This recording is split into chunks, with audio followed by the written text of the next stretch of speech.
Colón, frère de Christophe, en 1496 sur la rive orientale du fleuve Ozama. Elle fut la première ville du Nouveau Monde et première colonie européenne des Amériques. Classée au patrimoine mondial de l'UNESCO, l'atmosphère coloniale y règne partout, encore aujourd'hui. On commence au pied des remparts, près de la batterie des canons Barra de San Diego.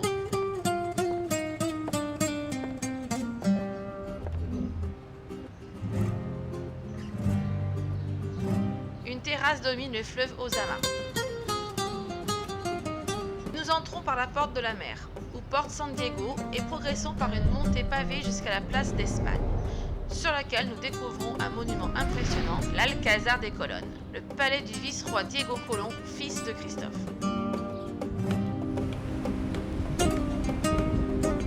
Construit au début du XVIe siècle, ici siégèrent les vice-rois espagnols d'Hispaniola. Il fut abandonné pendant plus d'un siècle et demi, puis restauré à partir des années 50, selon les plans d'origine.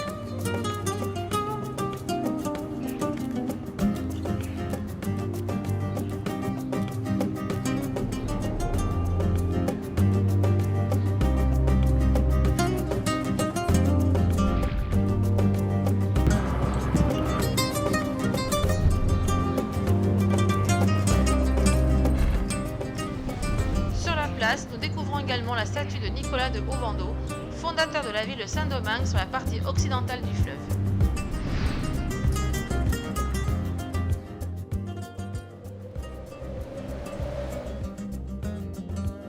Casa del Cordón, ou maison de la corde. Première maison construite de la ville et son nom vient du cordon ornant la façade en pierre, symbole de l'ordre des franciscains. C'est ici que les femmes de la noblesse faisaient don de leurs bijoux pour payer la rançon réclamée par Francis Drake, légendaire corsaire ayant mis la ville à sac au XVIe siècle.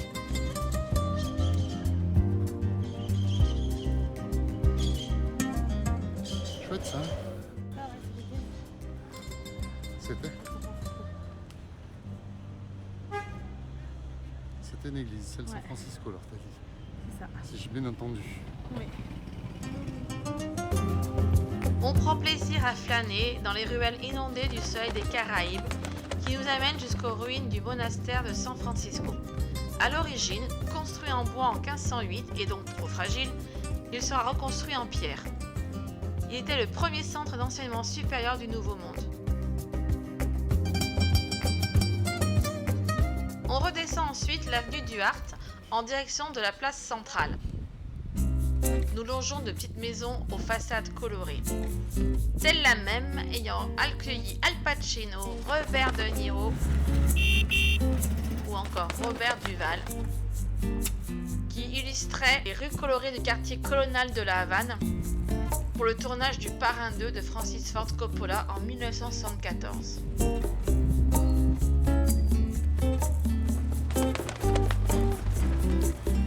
Premier hôpital du Nouveau Monde, les ruines du San Nicolas de Bari. Il accueillait 70 patients et faisait aussi office d'église. Il fut également détruit par le tremblement de terre et le grand ouragan du XVIIe siècle. Seuls les innombrables pigeons viennent toujours aujourd'hui troubler la quiétude du lieu.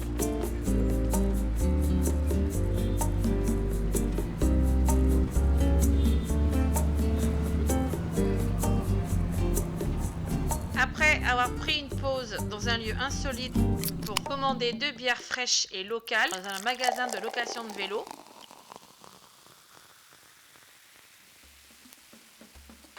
d'ailleurs, on vous recommande si vous avez besoin de louer une bicyclette, nous prenons la direction de la place de Colón.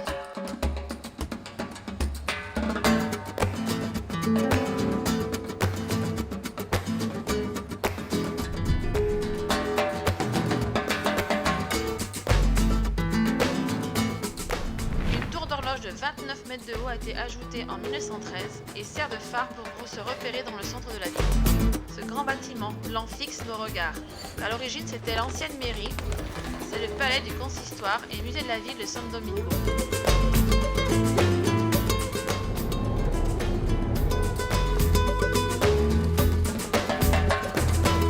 Nous voici à présent sur la grande place qui a été rebaptisée en 1997 Parc Colón. Dans son milieu, trône le conquistador découvreur du Nouveau Monde, Christophe Colomb, bras tendu vers le nord.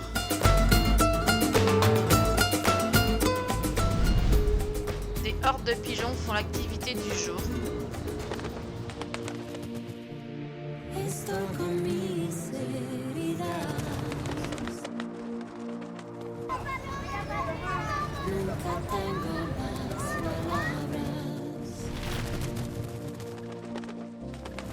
Pero si me sabes leer, encontrarás en mis canciones lo que no pude decir. Hay errores de juicio, muchos amores confundidos.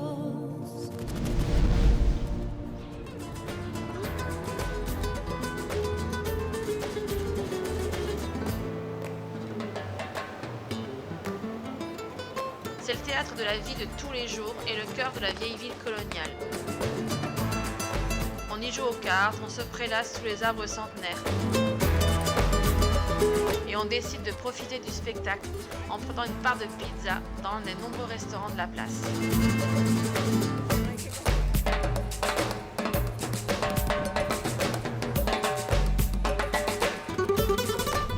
Sur un côté de la place Colonne se trouve la cathédrale Primada de Americana, première église du Nouveau Monde datant du XVIe siècle. Ah bah, Nous découvrons ça après bien sûr notre passage de circonstance au Hard Rock Café. à peu près. Enfin, ça, t'as vu. La première pierre a été posée par Diego Colón, fils de Christophe, et fut achevée seulement 28 ans plus tard.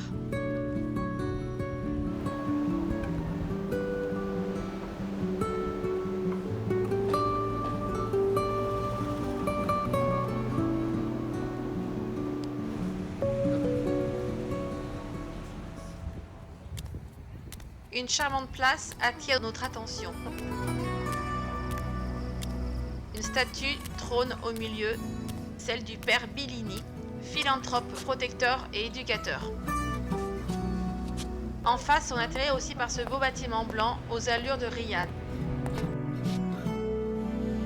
Sooner or later, this happens to everyone. To everyone.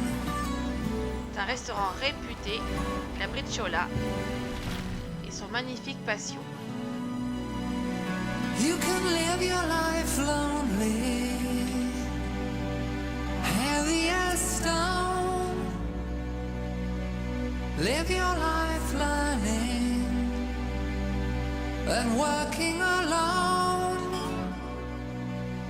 Say this is all you want, but I don't believe that is true.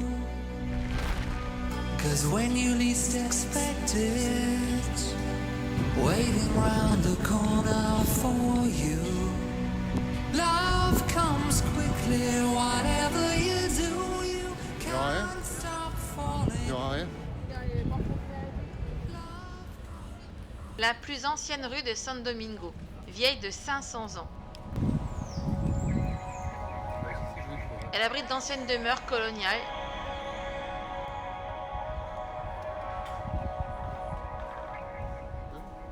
L'ambassade de France, l'hôtel Palace Nicolas de Ovando, assurément l'un des plus beaux de la ville, ainsi que la dernière demeure en Amérique de Christophe Colomb jusqu'au 11 septembre 1504.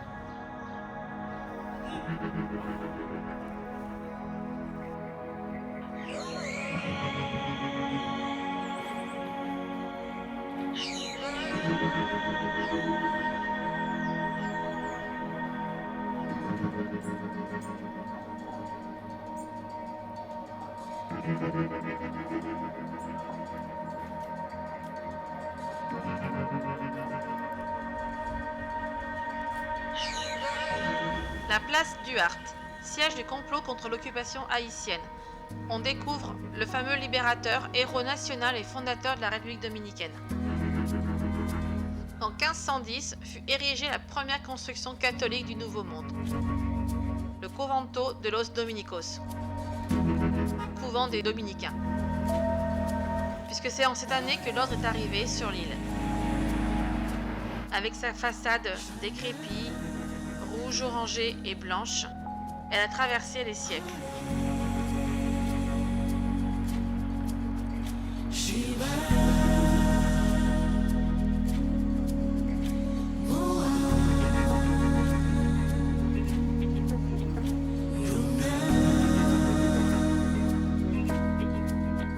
Après cyclones et tremblements de terre, elle a vu se créer toute l'histoire du Nouveau Monde.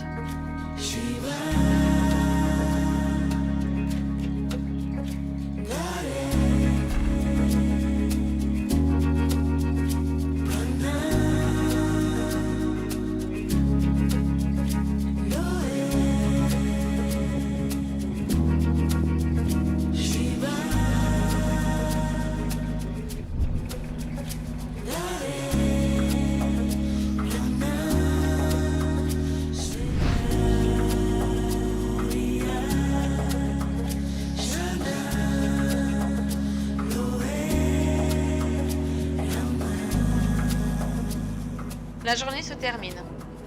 Nous devons nous diriger vers la sortie de la cité coloniale.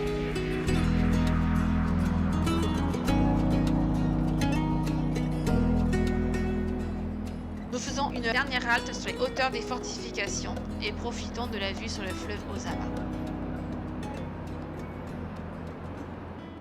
Le palais faisant face au fleuve est le musée Las Casas Reales.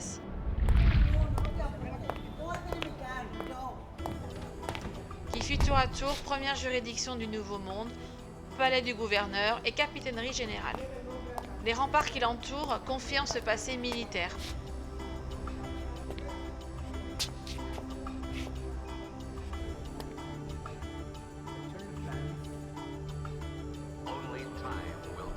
On trouve à côté le Panthéon national.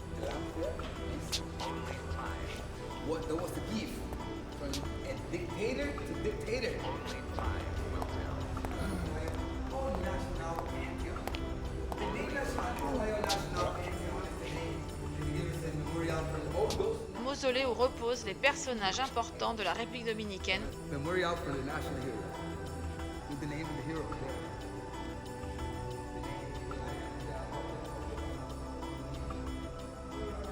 Ainsi que le soldat inconnu. Sur le trajet du retour, une statue nous suggère toutefois une halte. Un chariot rempli de canne à sucre, tiré par 3 paires de bœufs, scène d'instant de la vie d'autrefois. Et notre visite sur Saint-Domingue se termine par le mausolée en forme de croix qui renferme la tour de Christophe Colomb et fait à la fois office de phare et de musée. El Faro à Colonne.